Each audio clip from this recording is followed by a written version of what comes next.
Rice, and you're listening to Supergirl Radio.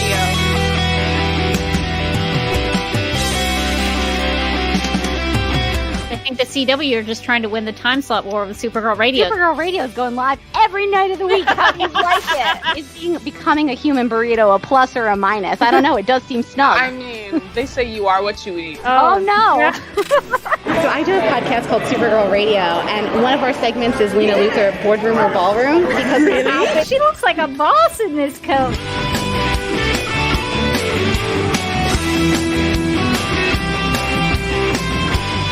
Is Nasty Luthor like a different Luthor? It's not just Lena being mean? No. Helen Slater here. It's so fun to know that you're hosting a podcast called Supergirl Radio.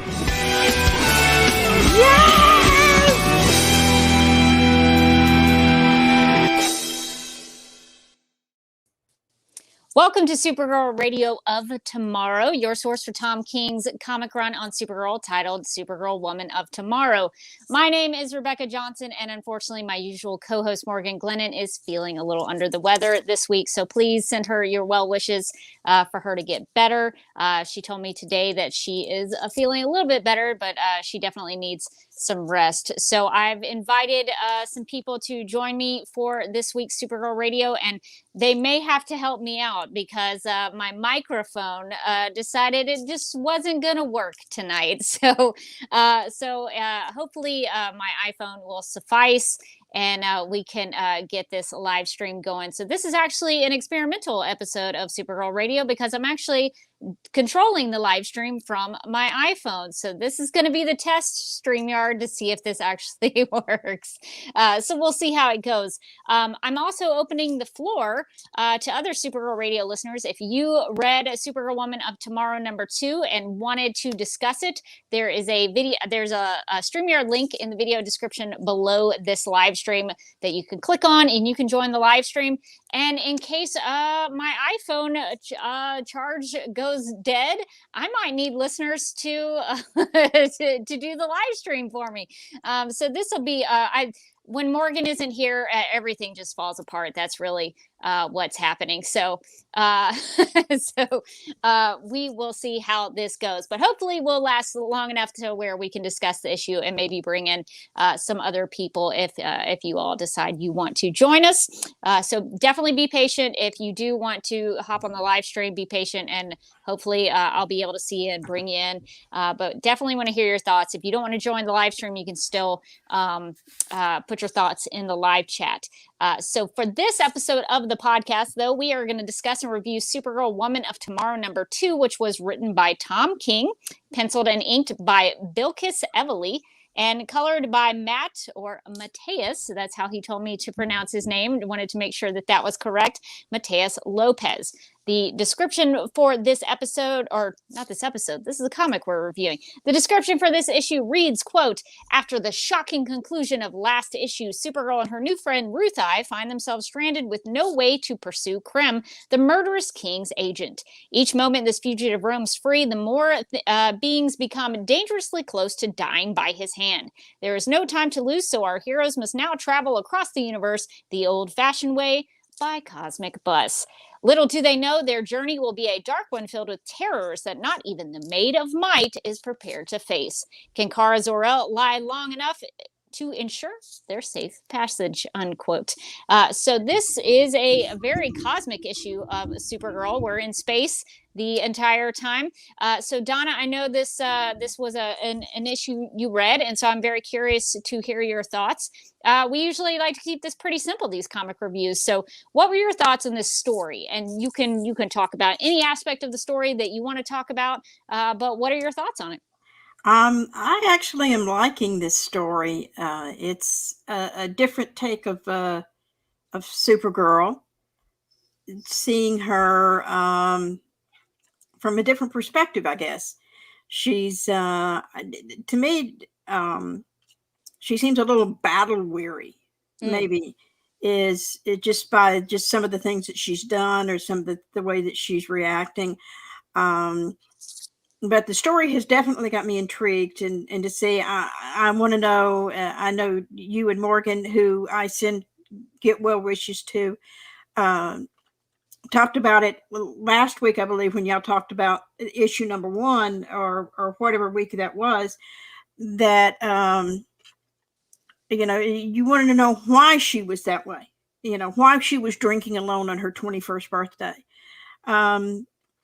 So it's an interesting story. It's an intriguing story. I'm liking where it's going. I'm liking some of the choices the writer is making. It's just going to have to wait and see where it goes.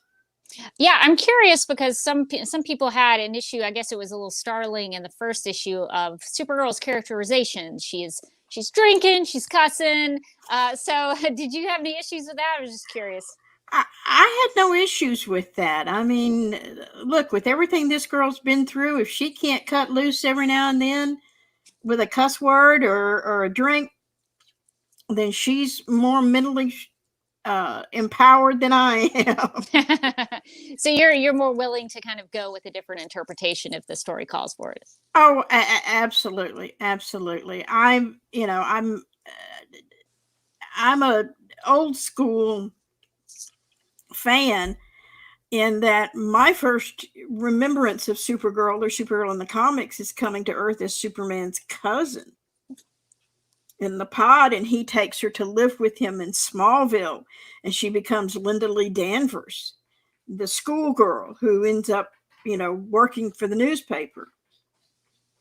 So I love seeing these different interpretations. I mean, it's different from the one we saw with Helen Slater.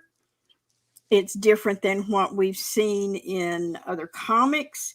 And it's certainly different than what we're seeing to a degree on the show. So it's, I'm enjoying seeing it. It's actually, for her to be only 21, supposedly, just celebrating her 21st birthday in this, she's got a lot of age and maturity on her. Yeah, and we get a lot of the description of a Supergirl from Ruthai, from her narration and her descriptions of Supergirl. So what do you think of the narrative choice in the issue? So what I thought was really interesting was it starts off with Ruthai's narration of her being stuck on this cosmic bus, and it's smelly and it's grimy, and there's a big alien with snot coming out of his nose, and he's all up in her space, and she's like, "Excuse me, sir, there was an understanding that we were to have a certain amount of space on this bus," and so I really liked the way that the issue was structured, where that was at the beginning, and you get to see one scenario where Ruthai says, "If you mess with me, the person sitting next to you is a mighty warrior, and she could mess with you if you don't do what I'm asking." And we don't really see, it's sort of played for a laugh a little bit, I think, because Supergirl's sleeping while she says this. So Supergirl doesn't seem like a very threatening character in that moment. But at the end of the issue, we do see kind of a callback to that, where it comes back, and it's a similar situation where Ruthai is saying, "Excuse me, sir, you're in my space." And then Supergirl does act, and she sort of smacks the guy, and everything is peaceful again. So I liked the way that Tom King played with writing structure and how he was able to bring that all back together. And he even, at the very end of the issue, it doesn't start with the sort of recap of issue number 1. That stuff comes at the end. We get the answer about Crypto. We think maybe R.I.P. Crypto. I think Crypto may be dead here, but I'm crossing my fingers for some sort of miracle cure. I'm hoping not. I'm sincerely hoping, but I would have to agree with you on Tom King's the choices he's making. I am really enjoying watching, and you can see it not only in his writing, but you can also see it in and I know we will, talk about the artwork and all a little later, but this sort of slow evolution and awakening of the Supergirl character in this. How so would you say? Well, it's like she's in when we first meet her, she's in a very dark place. So the colors are dark or muted or shaded. But by the time we get, midway through this issue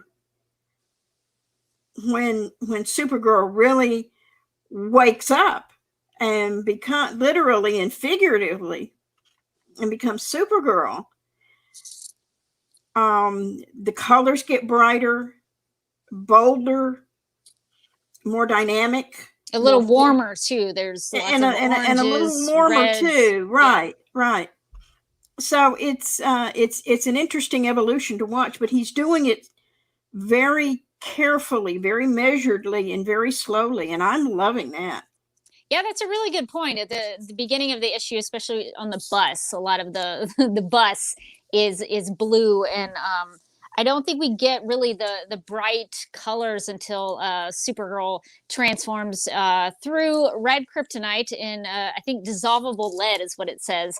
She takes a red kryptonite pill, and the red kryptonite actually has an effect that is as the Silver Age intended. In the Silver Age, red kryptonite would give you two heads, or it would turn you into a mermaid. You never knew what red kryptonite was going to do to you. And in this issue, it gives her fire wings, which is something that's pulled from the Peter David run of Supergirl comics, which is kind of the most bonkers version of Supergirl that you could get. And so that was really that made me very happy. I'm a big fan of the Peter David run. So it was neat to see that. I think that, to your point, the colors became a little more colorful and bright when she took that red kryptonite pill. And I guess, the red pill is, as you would say, is like you're awakening to something, harkening back to the Matrix. Even just before that, but it also goes to the point where she was streetwise enough to know somebody on that bus had a red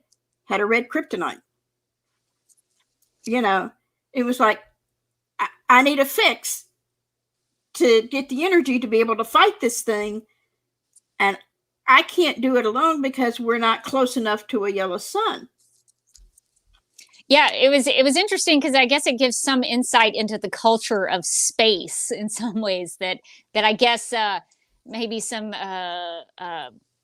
more maybe dangerous people or people who would be I don't want to say dangerous, but maybe the clientele of this cosmic bus would be people who would be taking a red kryptonite pill. I don't know if it was to be likened to maybe like marijuana or something like that. So something to give them visions or hallucinations. When you look at it that way, it kind of gives me a tone of more like and if I'm getting this wrong, I apologize to all fans of the show, but like a Firefly society that everybody's trading or everybody's just on the edge of the law. Yeah. Everything's just a little shady. Yeah. Shady. That's a good way to put it. I was trying to find the right word there to describe it, but yeah, so she does go in there and needs someone to give her red kryptonite so that she can transform into something she doesn't know. But she gets her fire angel wings from the Peter David run to fight a space dragon, which made me very happy. I love dragons. So that was an exciting part of the issue. Hang on a second, Donna. If I go away, I'm going to try to come back. I'm going to see if there's anybody else waiting in the wings, just because we're doing a call-in show. I just want to monitor the situation, see if I can do it from my phone. It looks like I cannot, so I'm going to come back.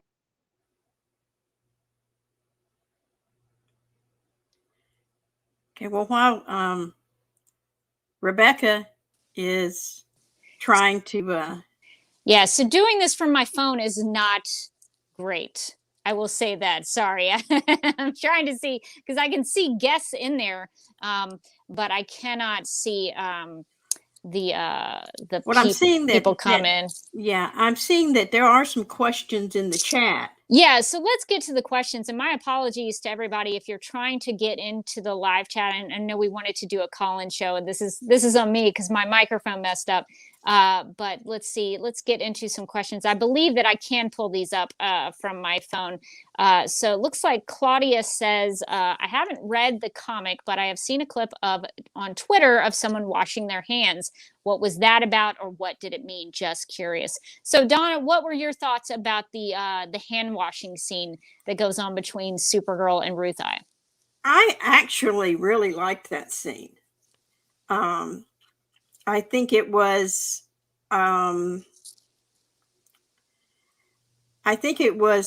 if you'll pardon the pun, eye-opening to Ruthie about, you can be this ruthless, strong warrior, but you can also still have, not cleanliness. That's not the word I'm looking for. But you can be concerned about your appearance or your it's not sanitary. Help me out here, Rebecca. What's the word? But but it was also too is Ruthie looking to Supergirl, or Supergirl stepping up and saying, okay, I'm going to have to take this girl under my wing. She's not used to being out in the world or in this world. So I have to show her how to do things. Yeah, and so just to give people some context, you should go read the comic. I'm not going to give it all away, but you should go read the comic and support Supergirl comics. But I think the idea of the scene is that Ruthie she talks about in the beginning, which I think is really great from Tom King's writing, is that he starts the issue by talking about the dingy environment of the cosmic bus, and the smells are so bad in there because people, the other aliens are maybe a little smelly or they haven't been clean. And so she's talking about that, and it leads her to remember the time when she grew up, and she and her brother, she has all these brothers, and they have authentic work that they do, which makes them very dirty and smelly. And so she talks about how she would have to take a bath on her home world and in her situation on their farm, to where she had to use a rusted cistern, and it was gross, and she was the last one to have to bathe. And I think what does Tom King talk? He says something about the bath is something like it was dirty brown water. He talks about the coloring of the water, and it's kind of gross the way he describes it. So it put me in this kind of stage where I didn't want to like think about how gross that rusted cistern was. But I like that he starts the issue talking about is uncleanliness a word? Dirty, I guess, is the opposite, of that. It's dirty and smelly and unclean. And so it leads into this really emotional scene between Supergirl and Ruthie, where Ruthie has not ever really, I don't think, it's my interpretation, she's never really been clean. She's kind of had a mixed result with that washing in the rusted cistern. And so for her to be clean, having washed herself, is a new thing for Ruthie. And so Supergirl actually shows her how to clean herself. And I think the reason why I gravitated towards that moment, and the reason that I think, and I don't want to speak for other people who read the comic, I guess I should just speak for myself. In that scene, Supergirl mentions her mother, and how her mother was strict about washing her hands. And this is a way that Supergirl opens up a little bit to Ruthie, and they have a connection about their pasts and their families, the deaths in their family. And it leads to a big moment in the issue where Ruthie asks Supergirl a question about whether or not she ever felt like she needed to take vengeance upon, Krypton's destruction and the death of her family. And of course, how would you even do that, I guess, in this scenario? But Supergirl tells her no. And Ruthie suspects that maybe she's regretting that. It's a very significant moment in the comic. I mean, oh yes. But it's done so beautifully. It's not even, it's as if, it's not just, washing your hands to get clean. It's sort of a cleansing of past sins or so. Yeah. Yeah, a lot of times I think of Macbeth every time a character in a scene washes their hands. Because, in Macbeth, Lady Macbeth is trying to wash all the blood off of herself and take the bad things she's done away from her and off of her. She's trying to wipe away all the, like, to your point, the sins of what she's done off of her. And I don't know if that's exactly what Ruth I is doing in this situation, but there is I think a cleansing that's happening. So that is a very significant, to your point, Donna, very significant moment in the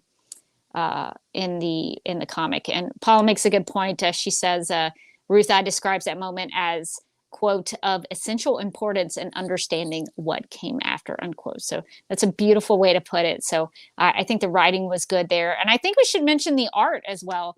The art, the way those panels are done on that page is just masterfully done, because it really aids what the comic is trying to tell us. And Paula also has a question while we're kind of answering questions. Paula asks, what do you think I'm trying to read off my iPhone, Donna, so I'm trying to get closer to the screen. Paula says, what do you think the issue is called? Wounded, I guess maybe why do you think the issue is called Wounded, Stranded, and Impotent? Particularly the impotent part. Sure, she's under a red sun, but she's definitely not powerless. So, Donna, do you have any thoughts on that? How would you answer Paula's question? That's a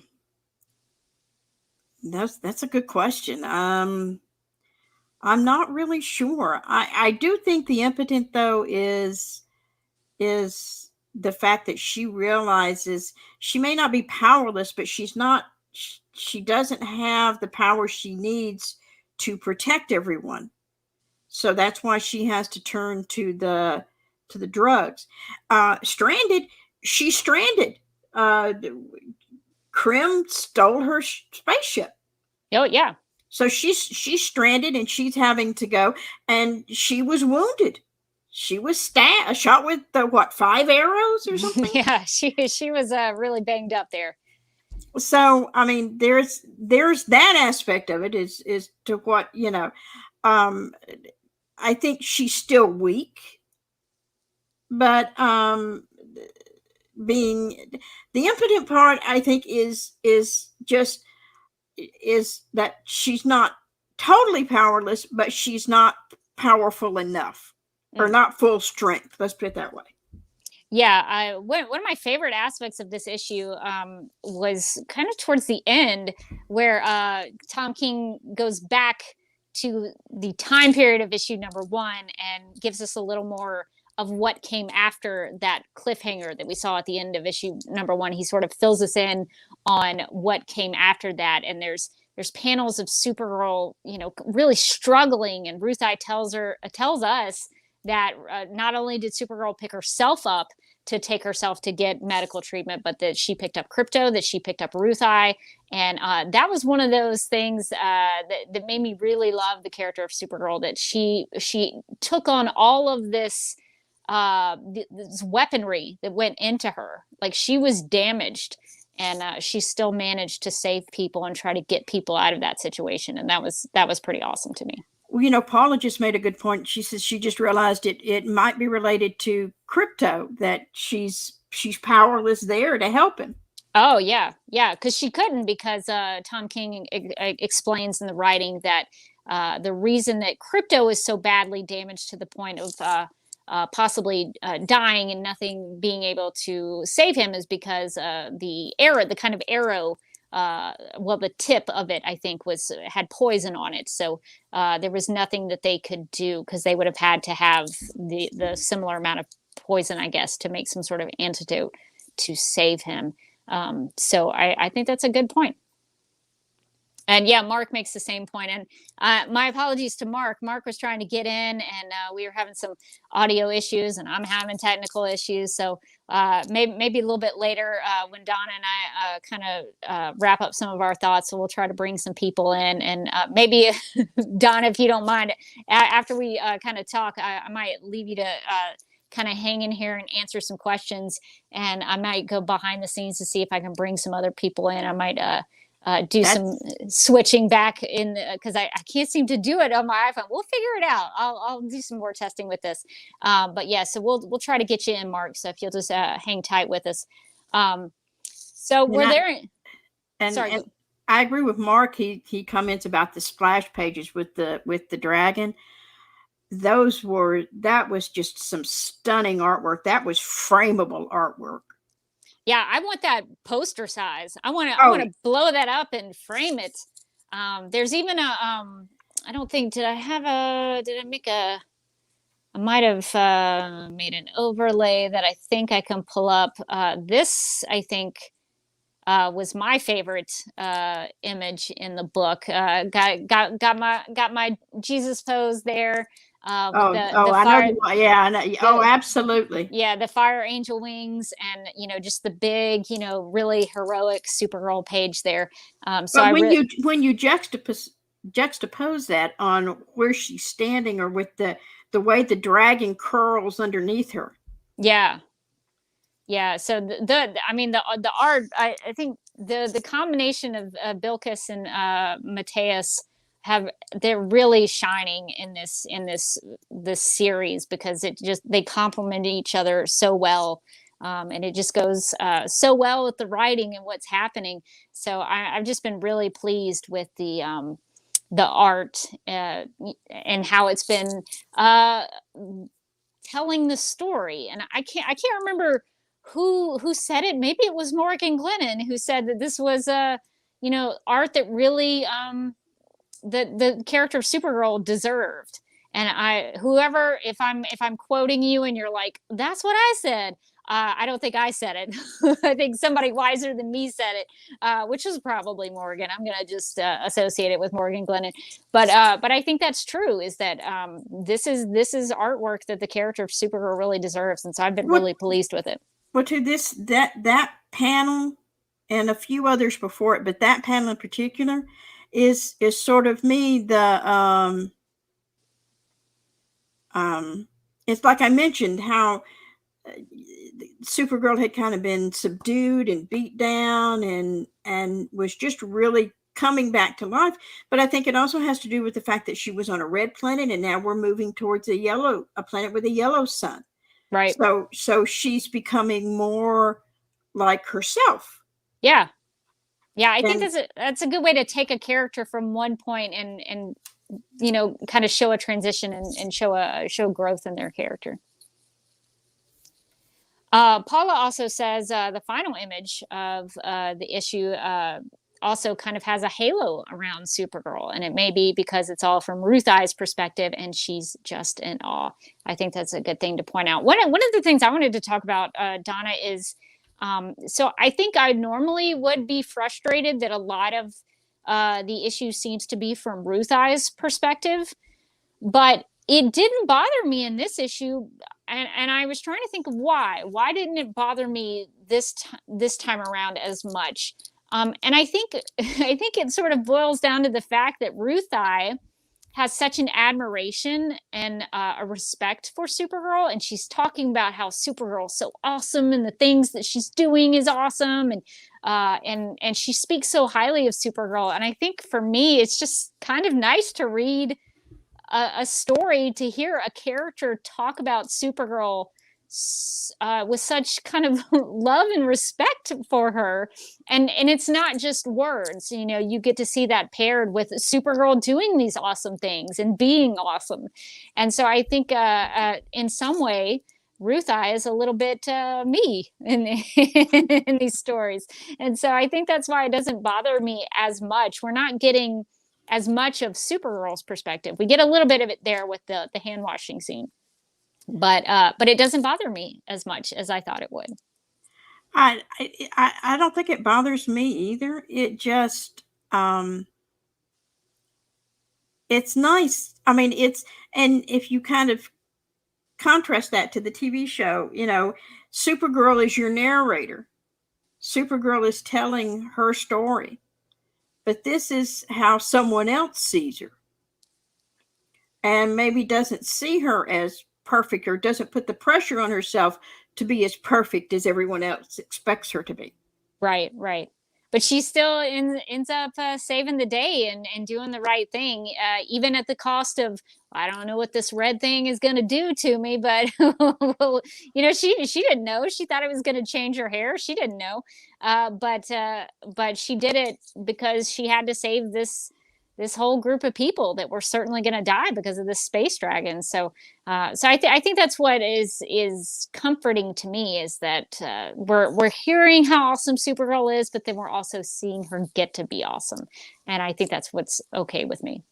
Yeah, and I think too that the fact that it's not being told from her perspective, we're allowed to see a little more of her faults.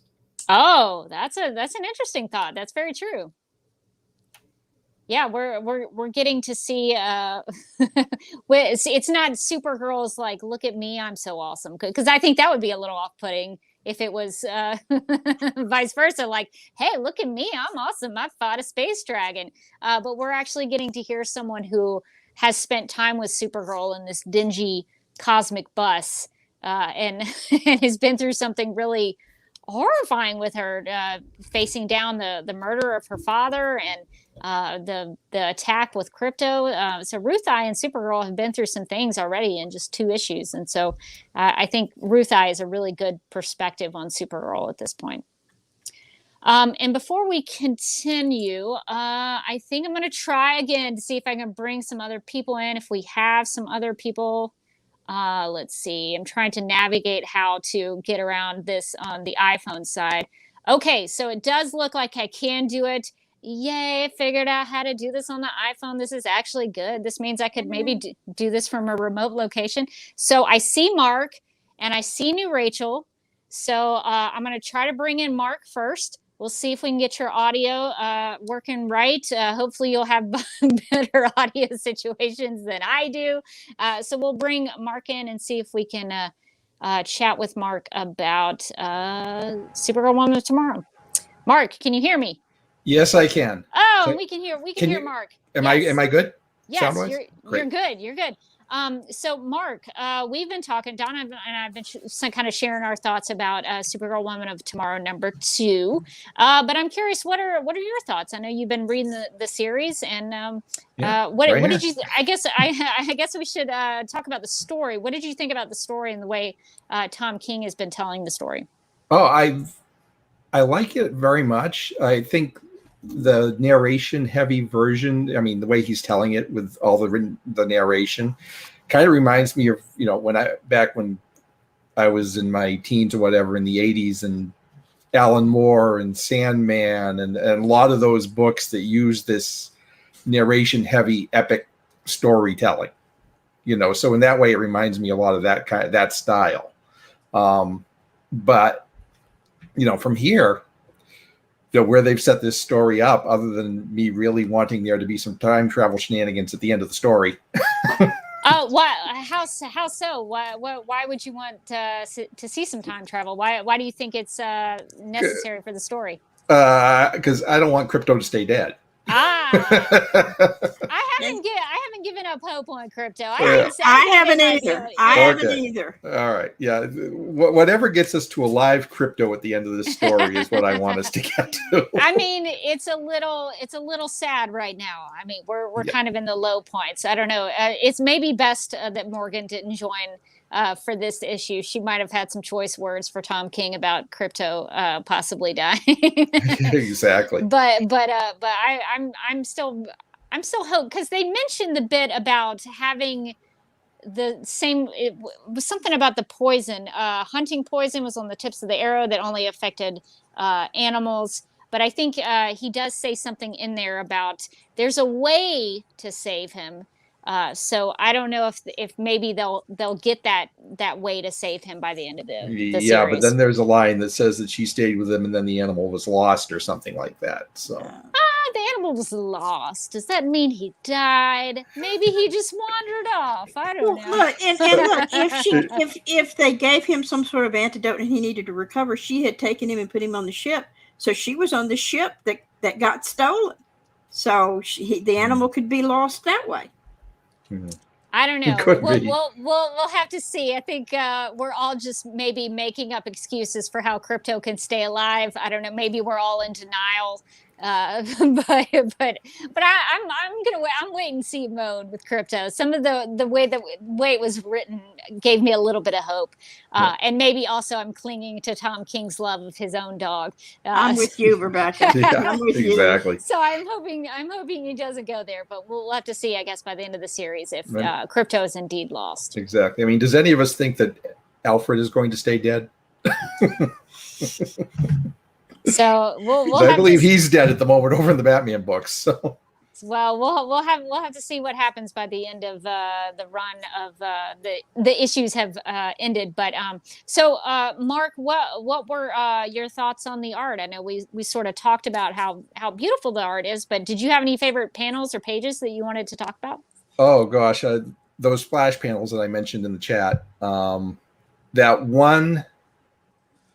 There's one panel, I think it's on page 6, where that alien is holding the gun on Kara and saying, you know, Superman put my brothers in the Phantom Zone. I'm going to kill his family or something like that. I mean, the way the Kara is just like, who the Kremnitz do you think I am? And, you know, but the way she drew Kara in those panels was absolutely beautiful. Yeah, she's very confident that she knows how she's going to handle that dude before he even finishes his whole spiel. So yeah, I did like the confidence of Supergirl there. Oh yeah, it is. I mean, most of these panels she's really good. Some of them, yeah, it's a little bit awkward at times. A few of the panels, the face looks a little bit off, but for the most part, I mean, this art's just plain beautiful through and through. So. Yeah, I agree. So are there is there anything else you wanted to talk about or bring up with this issue that we didn't already discuss? I think the one thing I think I would mention, and it's actually more of the packaging, is that you know, because I've got the book on paper. Yeah. And I went through and looked, and you know, as someone who loves comics, there isn't a single ad in here for anything that isn't a DC property. Whether it's, you know, Titans or Stargirl or some of the other books or whatever, no external ad revenue does not give me warm fuzzies for comics in general. was there a Director Bones thing in there? There is a Director Bones thing in here. There was in the at the end of the digital version. I bought it. I bought the cover, like the regular cover, and then the variant cover, because my comic book guy knows me. He's like, I didn't know which one you wanted, and I said I will take both of them. So I bought the physical copy, but I also purchased it on Comixology just because it's easier for me to make notes and things. And at the end of the digital version, there is a Director Bones ad. I think it's for I can't remember what the I guess the story he's in that it's promoting, but I was like, and there's Director Bones in here? Is this made for me? Oh, I'm so happy.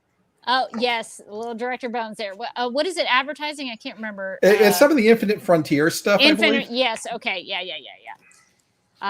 So I was just, that was like the cherry on the top of the already awesome Sunday was a little Director Bones in my Supergirl issue. That was nice. I enjoyed that. That was a lot of fun. Yeah. Well, Mark, do you want to hang out, or would you like me to kick you out? Because I think we still got new Rachel hanging on the line. So I'll hang with new Rachel. That's not a problem. Awesome. All right. Well, if you guys will hang here while I try to see if I can add somebody back in and make sure I can do this. New Rachel, if you are ready in the wings, I'm gonna bring you in, and we're gonna add another people to our little panel here. So, Rachel, what's going on? Can you hear us? I think you might be muted. So, if you want to unmute yourself, I dare. Yeah, there we go. Yeah.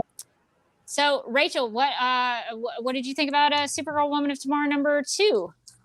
Yeah, I was hesitant at first about the whole series because I heard some things about like Tom King and how he treats characters, and I think it's Ange from, I don't know what it was, but they were not happy with that choice. but I've been reading, or I read this issue and I really liked it. Yeah, I think you're referring to Ange, who writes the Supergirl comic box commentary. So Yeah, it's a that's great, it. it's a great Mhm. resource for Supergirl fans. Ange has done a really great job of documenting Supergirl's history. So if you ever have any questions about what Supergirl's done in the comics or on the TV show, he has it, or even in some of the animated films. He's covered a wide variety of things with Supergirl. So definitely give his website a look. Yeah, I know there's some Supergirl fans who are a little bothered by the characterization of Kara, and I understand that. I think it's it's a valid argument for why they don't to like it. But Rachel, are you okay with how Tom King is portraying Supergirl or Kara? Yeah, well, my first Supergirl is Melissa, so it's not a Kara that I'm used to, but I do like for this story, I think it works. Yeah. So so what do you think about the story so far with the introduction of Ruth Eye and the story that's being played out about trying to track down Krem, the guy who murdered her father? Yeah, it's interesting. It kind of reminds me of when Kara was in space in Rebirth, when she was on her own little solo quest. And I don't know if this is the same Kara or if this is an Elseworlds story, but kind of reminded me of that. And I think it's interesting. Yeah, I don't know for sure how this fits in with, if it does fit in with the rest of continuity, if it fits in with the future state Superwoman. Yeah, I was gonna say, is this the same Kara that grows up to be the one that we see in future state? Or yeah, I've heard some not great things about future state. I don't know. Yeah, that was not there. There was a 2-issue. If anybody's watching or listening while you're doing other things, there was a 2-issue run that came out before Supergirl Woman of Tomorrow debuted. That was called, I think, Future State. It was like Superwoman. Yes.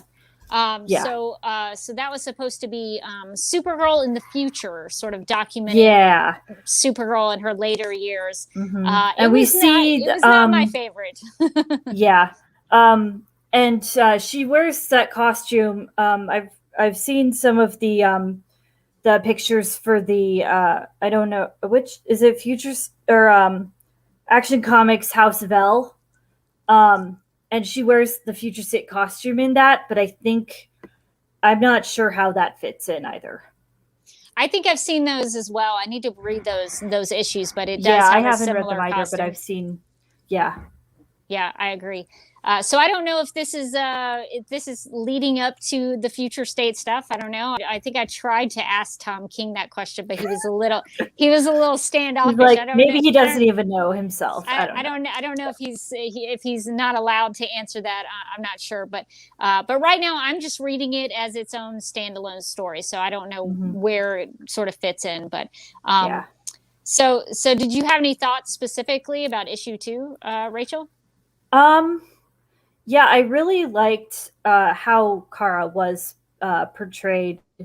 Like, she's not a soft person, but she is good and she is kind. And I really liked that. And how we get to see her through Ruth Eye. Yeah. Yeah, at one point they talk about, Mark mentioned the guy who tried to kill Supergirl in the bar, and the narration says something about how the guys go after Supergirl, the bad guys go after Supergirl because they don't want to face Superman, so they think that she's his soft underbelly. But Ruth Eye, it's interesting though. Ruth Eye says that she's not soft. But I don't know. When she's with Ruth Eye with that hand washing scene, I think there's a little softness there. I think. It's like she gets to be the big sister. Yeah, and that's really nice. Yeah, I like that too. Well, what did you, Rachel? What did you think about the artwork? Did you have any favorite panels or pages? Stunning. Yeah, we've talked, or you guys have talked about it. But yeah, the Fire Wings panel, I'm looking at it right now on my phone, and it's really pretty, and I want it as a poster. Yeah, I think they need to sell it as a poster. I know we would all buy it. Yeah, without the text, I think it would be really nice. Yeah, it would be a really, really cool Supergirl poster. Well, did you have any other thoughts about the issue that you wanted to share that we didn't touch on? I was just really sad about Crypto at the end. Yeah. Yeah, maybe they could put him under a yellow sun. Maybe. I mean, we're all kind of we're all brainstorming ways Yeah. where we could save Crypto. It's like yellow sun grenade, I'm sure. Like they got red kryptonite pills. I don't know if they have any like kind of things that they can use. Yeah, there's got to be something. I have a feeling. I don't know. I don't want to put any money down, but I don't know. I just have Tom King killed another dog in his Vision miniseries for Marvel, so I don't know if what he do Crypto or save him. Well, I was going to hop into the chat to see about some other people sharing their thoughts, and I guess I could put these things to the panel if you want to respond to them. Julia says one of her thoughts was that since I think Supergirl, I think she's talking about Supergirl, since Supergirl's invulnerable when charged by Yellow Sun, she doesn't actually have to wash her hands. It's mostly cultural and reminds her of her mom. But also it'd be gross if she didn't. So does anyone have any thoughts about that? Does Supergirl actually need to wash her hands? I think she could spread germs and other grossness around if she didn't, regardless of whether or not it could cause her any harm. That's a good question. Does Supergirl, because normally I wouldn't think that Kryptonians would get sick because of disease. I guess it would depend on the kind of disease. So would germs really affect them? Yeah. It may or may not affect her, but would you want to follow her around in the buffet if she didn't? Yeah, so I think that's a really interesting question about Kryptonian powers, because the issue does mention that Kryptonians are a little different from everybody else because of the red kryptonite pill. You know, it typically will just give people visions about doing weird stuff, and for Kryptonians, those weird things actually become reality. So that's really interesting that they make Kryptonians so different.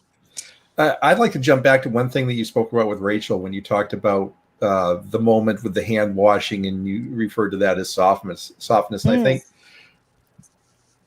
I think we might be confusing tenderness for softness, and there's a difference there. I think that's a good point. Tenderness definitely, but like Ruthie says, she was never soft. That's a good distinction. There's a connotation of equating softness with weakness, and exactly. There's none of that. But I would agree with you, Mark, that it's more tenderness or compassion than it is a softness. Yeah, I think that's a really, really good distinction. And I think we need to get to the really important stuff. Get back to the important stuff of the can Supergirl spread her germs question, because Dr. Nicole Green has chimed in. And I'm going to say Dr. Nicole Green because she worked really hard on that doctorate, so I'm going to put some respect on that name. But Nicole says skin is an important barrier. Her skin of steel protects her, but agree with Mark that she could be a spreader of microbes. So it looks like Nicole came in just in time for the Kryptonian biology conversation. So I'm glad we have that settled. So we have the answer to that question. But yeah, that's a really great distinction between weakness and softness and tenderness. I really like that, because I think to Rachel's point, Supergirl was very tender in that scene with Ruth I and the hand washing, and that's a very it's a very delicate thing, and a very especially being in the ladies' room, wherever they were, the cosmic bus station. Yeah, it didn't look like a very clean bathroom. So that it's a place where Ruth I and Supergirl are by themselves. They're not around any weird aliens with snot hanging out of their nose. So it's a place where they could become clean if they wanted to. So I like I'm sure the bus choice wasn't of that. clean either.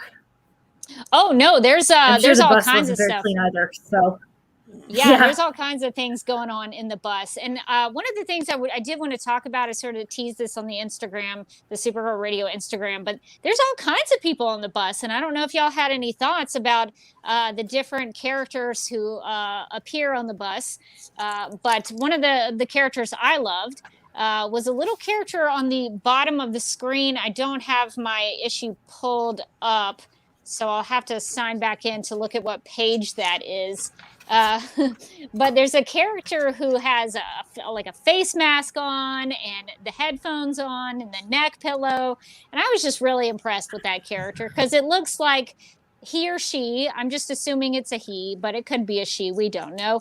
But this character, I think, is a well-traveled business person, I feel like, and is used to the travel, unbothered by all of the other chaos that's going on in the bus. I think there's a character in the back with a trumpet. So you can imagine, I sort of imagine like it's really loud in there. It looks like they're hanging up their clothes and drying their clothes. So it's definitely going to be smelly in there. So there's a lot of chaos going on. And this well-traveled alien has the, the right mindset. I see it. It's I think it's page 4 in the digital version. Yeah, so that's probably my favorite character on the bus besides Supergirl. So I didn't know if anybody else had any other thoughts on any of the characters on the cosmic bus. Oh, I'm intrigued by the couple in front of them. Yeah. Oh, and I think I'd also have some feedback we could get to talking about. Are you talking about this couple here, Donna? Yeah. So Supergirl Radio actually got an Instagram message from @Pics by Katie McGrath. Give that account a follow. Keeping up with all the Katie McGrath pictures. But @Pics by Katie McGrath wrote, quote, "You want to talk about the alien with the mask, but I want to know the story of these two. In the panel where Kara is asking for Reds, they have a child. Then when they're disembarking on Koron, you see the outlines of them and their baby in the background. Little detail to show the passage of time, maybe," unquote. So that's a really good point. So good eye to follow that couple around to see what they're doing and, what's their story? Where are they traveling to? So there's all kinds of characters on that bus, and they all have a little story to tell. And so I like the attention to detail that Bilquis put in there. Yeah, one of them is actually on the cover as well. Oh, yeah. Good catch. Which side here? Yeah, there. Good catch. Holding the baby. And I just realized looking at it that there's a member of ET species sitting behind Ruth Eye on the bus. I did catch that, and I was very upset about it because I do have a little bit of an ET phobia, so it was hard for me to deal with it. But I did catch something of an ET species. Yeah. But yeah, so Julia says they might be traveling for months or something. I don't know that we have a time period. The only indication of time we get is Zermit's. So who knows how long a Zermit is. And in the opening panels of them behind them right next to the musicians, is that a Jar Jar Binks? Let's see. Y'all got it pulled up. I'm still trying to get my. It does look like a Jar Jar.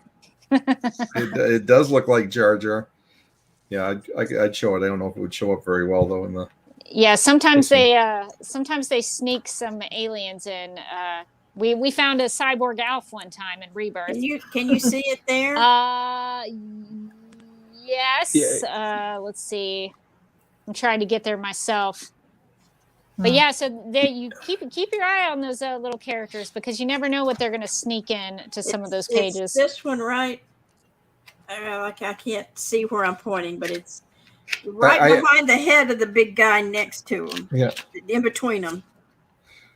Yeah, so yeah, I think some of those might be intentional because they were going to pull from other aliens that they know for references. Let's see. Did you have any other thoughts, Mark? I did just find out there is one time reference, the bathroom scene, and Supergirl says we've been traveling for almost a month. Okay. So yeah, I think Julia might have been onto something about months. So yeah, so that's pretty close. So good catch. Let's see.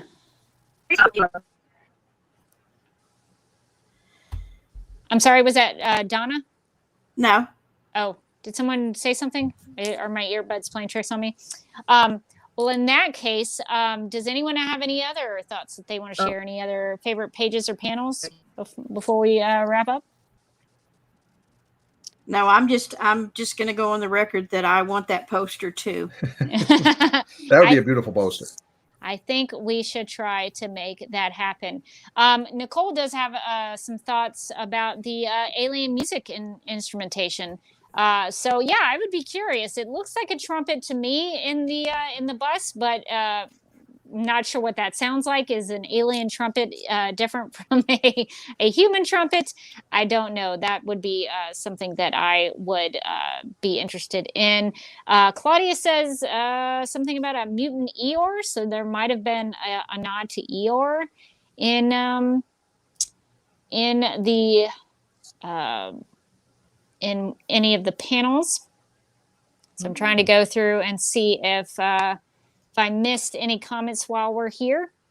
But I guess, and it looks like Rachel might have ducked out. She may have been having some internet issues. So we'll see if she comes back on. But I guess let's do some overall thoughts. And usually when we do overall thoughts, this is going to be an amalgamation of everything that you thought about the issue. So Donna, let's start with you. You know, what were your overall thoughts? What did you take away from this issue? I think the biggest thing is it's no secret that I love Supergirl and I love the Danvers sisters and I love the show, but I've also loved the character of Supergirl for a while, but I am not known as being a big comic book person. But this one has me hooked. This one has me intrigued. I can't wait to see the next issue. Yep. I'm really into this series, so I'm excited to see about the new issue, the next issue as well. Mark, overall thoughts before we get to another listener email, but we'll get to your thoughts. So what did you think about issue number 2 as a whole? The whole story is. Let's just say it's going far better than the last Supergirl series that you were talking about on here, because the part of that you haven't gotten to, Rebirth. I was far less impressed than I am by this. I think for Tom King's reputation for playing fast and loose with the characters, I think he's doing a very good job of being very respectful towards Kara. So, yeah, this is the first time in a long time I've felt like somebody who has written the character of Supergirl, whether it be in the comics or on the show, actually gives a crap about her mythology. Exactly. Excuse my language, but gives a crap about Supergirl and actually wants to honor her story and some of the other iterations of the character that have come before her. And so that makes me happy, because it makes me feel like he clearly, in our interview with him, he had read a lot of Supergirl in the past and knew about her history. And so that makes me feel good that like Supergirl's in good hands. So that makes me feel very, very confident about where things are going, just because I know that he's going to honor her as a character. And I think even, throughout the cussing, throughout the drinking, whatever, he's paying an homage to Supergirl, in my opinion, because I feel like he loves the character. Like I can sense that through the writing, especially through the eyes of Ruth Eye. So I really enjoyed that. Yeah, I mean, to me, it was her 21st birthday. Yeah. She has a right to celebrate her 21st birthday the way most of us probably celebrated our 21st birthday. Who can look down on her for that? Exactly. So yeah, some of us don't go to another planet to do that, but she does that. And it looks like we might have new Rachel, so I'm going to get maybe new Rachel back on to see if we can get her thoughts. Let's see if we get Rachel. Rachel, can you hear me? It looks like maybe we don't have Rachel. Rachel, if you can hear me. Yeah, okay. Let's see. We'll kind of hang out and see if Rachel's connected. It's best my end. I don't know what's going on. I think so. It seems like your internet connection might be a little I think it's a Cylon imposter. It's Hope. new Rachel does do a good Hope impersonation, so maybe one of these days we'll get her to do it live, maybe with Morgan. We'll have to arrange that. But Rachel, looks like we may be struggling with your internet connection, so I might kick you out. We'll try again another time. Yeah, I am. Oh, there you are. Let's see. Oh, she's starting over. This is the aspect of live streaming. Sometimes you have to deal with internet connections, which is unfortunate. But we'll try to maybe get Rachel's thoughts on another issue. Maybe we'll try this format another time. But before we wrap up, we did get another bit of feedback from Quinn, who wrote in to say, quote, do we know what actually happened to Crypto, or will I remain heartbroken and concerned for our pup for another month? I also really sincerely loved the hand washing scene. Kara is so badass, but also so kind and gentle. It really melted my heart. I love the literalness of how Ruth I talks. It reminds me of how overly formal Thor or Wonder Woman talk when they are first outside of their home cultures.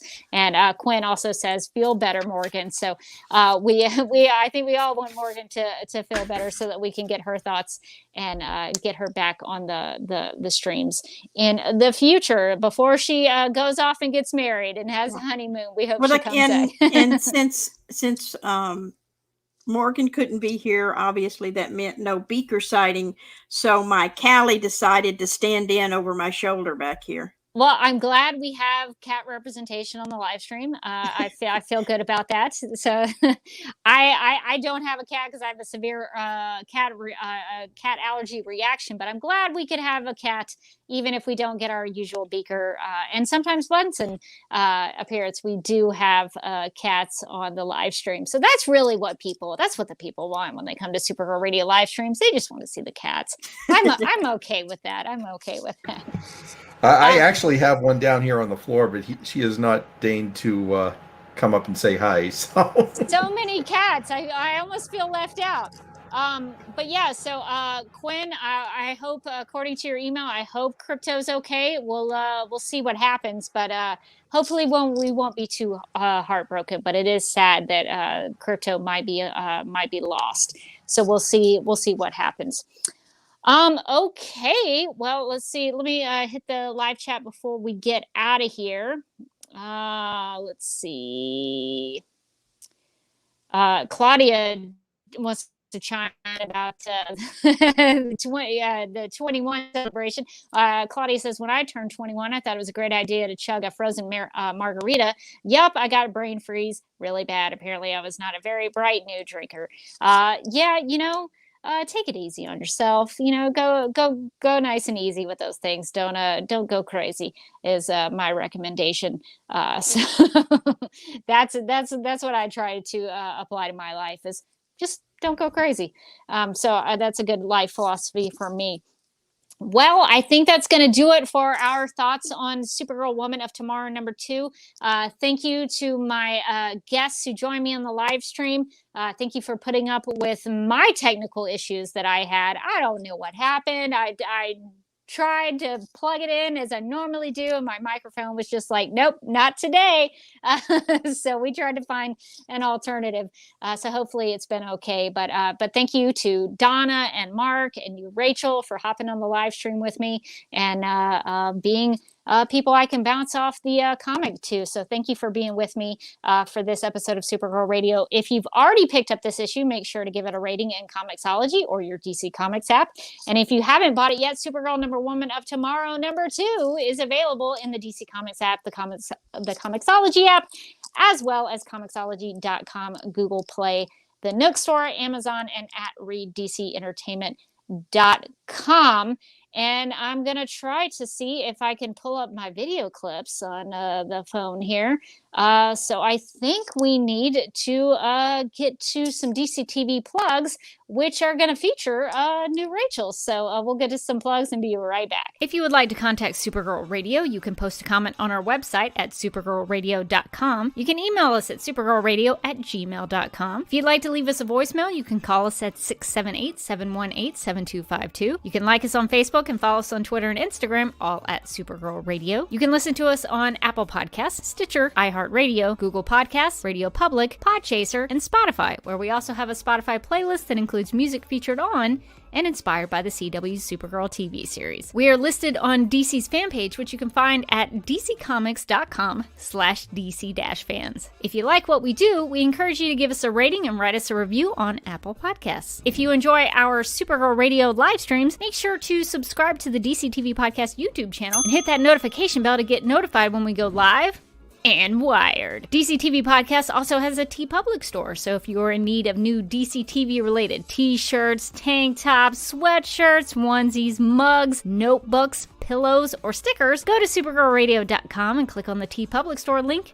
at the top of the page. Supergirl Radio is part of the DC TV Podcast Network, so if you also like The Flash, Legends of Tomorrow, Black Lightning, Titans, Doom Patrol, Batwoman, Stargirl, Superman and Lois, and the upcoming Green Lantern, Justice League Dark, and Strange Adventure shows, and DC TV After Dark, you can subscribe to the DC TV Podcast Mega Feed on Apple Podcasts. Follow at DC TV Podcasts on Twitter, and like DC TV Podcasts on Facebook, or else. This has been a message from Hope, inhabiting the Flash vessel, also known as New Rachel. It's really rude of Hope to threaten us all as she's doing the DC TV podcast plugs, but I will forgive Hope. It's just in her nature. And since we talked about comics this week, we have some comic-related designs in the DC TV podcast TeePublic stores. If you want to go check those out, if you need some new merch if you're going to any upcoming conventions. Which I will be doing. So I understand that. If you want to get some new gear for any upcoming things, like Atlanta Comic Con and Dragon Con for me, we'll have things in the DC TV Podcast TeePublic store that you can check out. I'm also going to be doing 5 panels at Atlanta Comic Con. So if you're in the Atlanta area, that's going to be a doozy. They sort of roped me into doing 2 more than I was going to. So we'll see how that goes. That's going to be a really busy weekend for me. So I'll be wearing some new merch from the DC TV Podcast TeePublic store, as well as just, regular nerdy stuff that I've got to wear for those events. And also, we would like to thank our Legion of Super sponsors for supporting the Supergirl Radio Patreon. These people are Michael, Sam, Anne-Marie, Grout, Yvonne, Quinn, Jessica, Nicola, Leslie, and Susan, the Supergirl Radio legal consultants, Abby, Irmgard, Miriam, Cherie, Donna, Nicole, Deb, EH, Naomi, and V. Brewster. So if you'd like to become a Legion of Super sponsor, visit patreon.com/Supergirl Radio. We have 4 tiers. Let me bring the 4 tiers up. We have 4 tiers of monthly memberships, and we appreciate you supporting Supergirl Radio and helping us do all the things that we do with the podcast. And you can still get everything you like about Supergirl Radio for free, but there's some bonus stuff, some exclusive bonus things that you can get with the Patreon. So if you would like to support.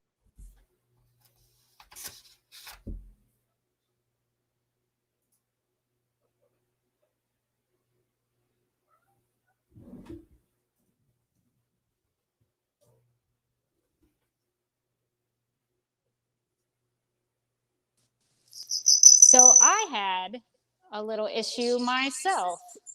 And hang on a second, guys. Let me turn the... All right, let me kick myself out of here. Sorry, can you guys hear me? Everybody here? Okay. Yes. I had a little internet issue myself. Oh, boy. So many things going on tonight.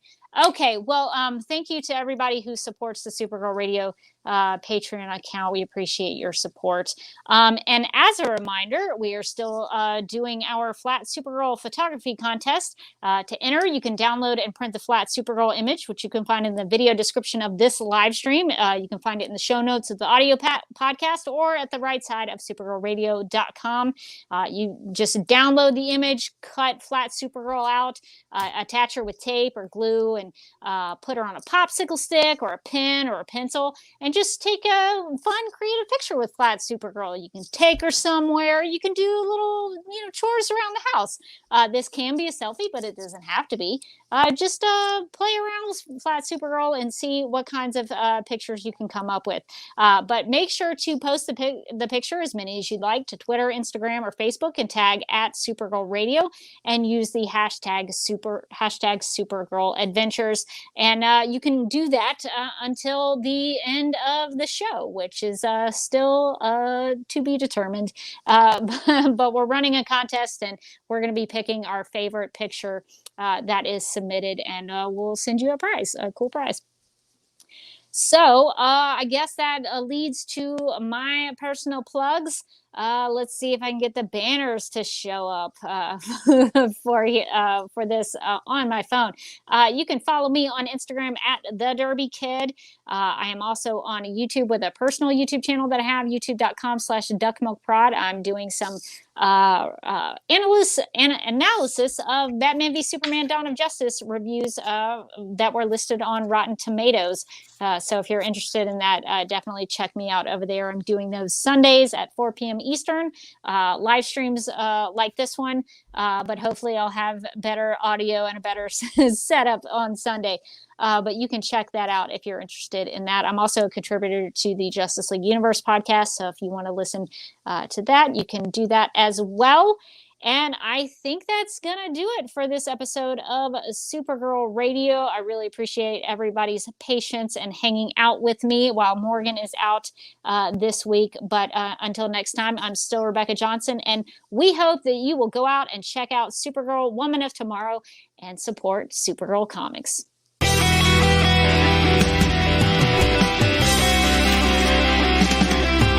I think the CW are just trying to win the time slot war with Supergirl Radio. Supergirl Radio is going live every night of the week. How do you like it? Is becoming a human burrito a plus or a minus? I don't know. It does seem snug. I mean, they say you are what you eat. Oh no. So I do a podcast called Supergirl Radio, and one of our segments is Lena Luthor, Boardroom or Ballroom, because she looks like a boss in this coat.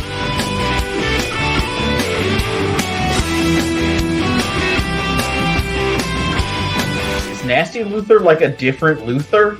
It's not just Lena being mean? No. Helen Slater here. It's so fun to know that you're hosting a podcast called Supergirl Radio. Yeah!